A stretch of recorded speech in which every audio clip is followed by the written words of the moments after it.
The interview, the morning sun streamed through the floor-to-ceiling windows of Thompson Industries, casting long rectangles of golden light across the polished marble floors. The building's lobby hummed with quiet efficiency, all gleaming surfaces and hushed conversations. It was the kind of place that whispered success in every carefully chosen detail, from the original artwork on the walls to the fresh orchids that adorned the reception desk. Emma Collins stood outside the building's entrance, taking deep breaths of the crisp morning air. At 26, she had learned to steady her nerves before important moments, and this was perhaps the most important moment of her life. The marketing director position at Thompson Industries represented everything she had worked toward since graduating college 3 years ago. She smoothed down her red coat, a vintage piece she had found at a thrift store and carefully restored. Beneath it, she wore her best interview outfit, a white blouse she had pressed twice that morning and a gray pencil skirt that had belonged to her mother. The clothes were simple but clean, professional but not expensive.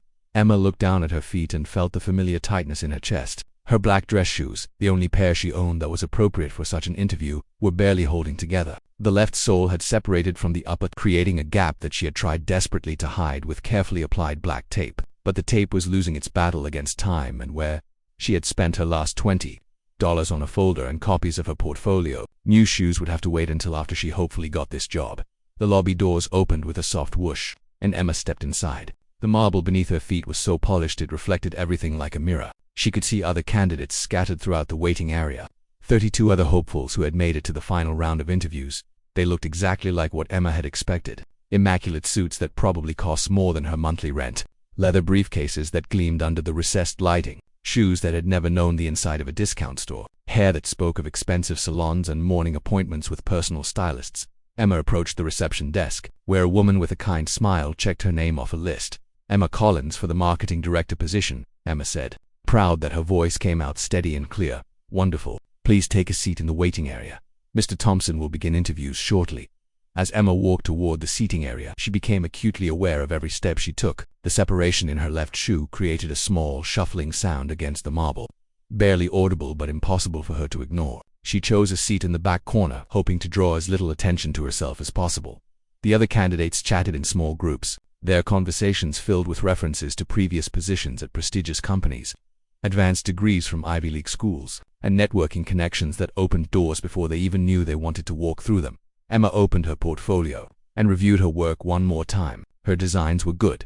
She knew that her ideas were fresh and innovative. Her mock campaigns had received praise from professors and previous employers alike. But surrounded by all this polished confidence, she began to doubt herself. Oh my goodness, she heard someone whisper nearby. Did you see her shoes? Emma's cheeks burned as she realized the comment was about her. A small group of candidates had noticed her makeshift repair job, and they were trying not to stare while discussing it among themselves.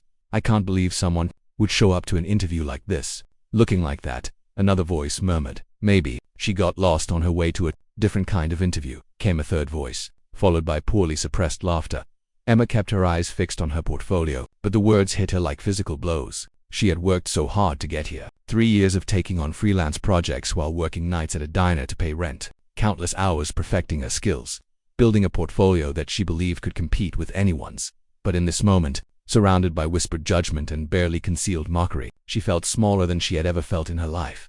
Emma Collins. The voice came from a tall man in his 30s who had appeared near the waiting area. He wore a well-tailored suit, but his smile was warm and genuine. This had to be Marcus Thompson, the CEO she had researched extensively in preparation for this interview. Emma stood carefully, trying to minimize the sound her damaged shoe would make against the floor. As she walked toward him, she heard the whispers start again behind her, but Marcus Thompson seemed completely unaware of them. It's nice to meet you, Emma. I'm Marcus Thompson. Shall we head to my office? The elevator ride was quiet, but comfortable. Marcus asked about her morning commute, and Emma found herself relaxing slightly as they made small talk about the city's public transportation system. His office was impressive but not intimidating, with large windows overlooking the downtown area and personal touches that made it feel lived in rather than sterile. Marcus gestured to a comfortable chair across from his desk. I've reviewed your portfolio, he began, settling into his own chair. Your work is exceptional. The campaign you designed for the local children's hospital was particularly impressive. Emma felt a surge of pride. That campaign had been a passion project, something she had done for free because she believed in the cause. Tell me about your creative process, Marcus continued. How do you approach a new project? For the next hour, Emma forgot about her shoes, forgot about the whispers in the lobby, forgot about everything except the work she loved. She talked about understanding target audiences, about finding emotional connections that transcended demographics, about the responsibility that came with influencing how people thought and felt. Marcus listened intently, asking thoughtful questions that showed he understood not just marketing, but the deeper purpose behind effective communication. "One last question," Marcus said as the interview wound down. "What drives you? What gets you up every morning excited to tackle the challenges ahead?" Emma paused, considering her answer carefully. Then she spoke from the heart. "I believe everyone has a story worth telling, and every product or service exists to solve a real problem for real people. My job is to bridge that gap, to help people discover solutions they didn't even know they needed. I come from a background where every dollar matters, where people research purchases carefully and need to trust that their investment will be worthwhile. I understand that perspective, and I think it makes me better at connecting with authentic human needs rather than just creating pretty advertisements." Marcus nodded slowly, and Emma thought she saw something shift in his expression, a recognition of something important. 2 hours later, Emma found herself back in the lobby. The other candidates were still there, waiting their turns, still whispering among themselves. She walked past them with her head held high, no longer caring about the soft shuffle of her damaged shoe against the marble. Her phone rang as she reached the sidewalk outside. "Emma, this is Marcus Thompson. I'd like to offer you the position." Emma stopped walking, certain she had misheard. "I'm sorry, what?" "The marketing director position. It's yours if you want it. Your portfolio is outstanding, but more importantly, you understand something that can't be taught in business school. You understand that our customers are real people with real needs and real budget constraints. That perspective is invaluable." Emma felt tears prick at her eyes, but they were tears of joy, of validation, of hope for the future. "Yes," she said, her voice strong and clear. "Yes, I want it." As she hung up the phone, Emma looked back at the gleaming building behind her. Soon she would walk through those doors as an employee, as someone who belonged, and she would never forget that sometimes the most important qualifications couldn't be seen in an expensive suit or perfect shoes.